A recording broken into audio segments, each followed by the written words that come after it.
You have two telecommunications bills moving through the legislature. Describe the legislation and why you introduced it.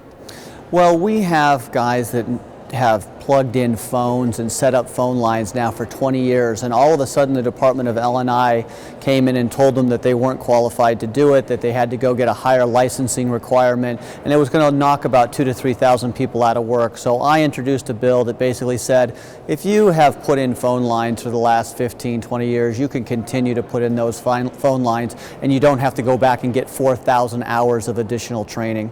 Cutoff is approaching to get House bills passed over to the Senate. What are some of the bills you've been working on that appear headed to the Senate? Well, I've got a great prevailing wage reform bill that's going to reduce the amount of paperwork necessary to comply with prevailing wage. It'll save companies, anywhere between $80,000 and several $1,000s, depending on how many filings they have to do. So I'm pretty excited about that one.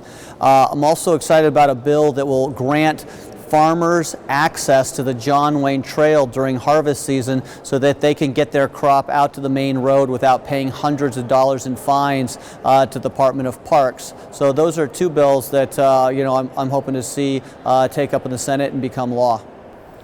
What are some of the bills not moving you had hoped to get passed this session? Well, I'm a little disappointed about the death of my Obamacare fix bills. As you know, the President of the United States just came out yesterday and announced another suspension. I wanted to let people in Washington keep their old plans if they liked them, and I wanted people to be able to buy those plans elsewhere in other states if the insurance companies discontinued them here.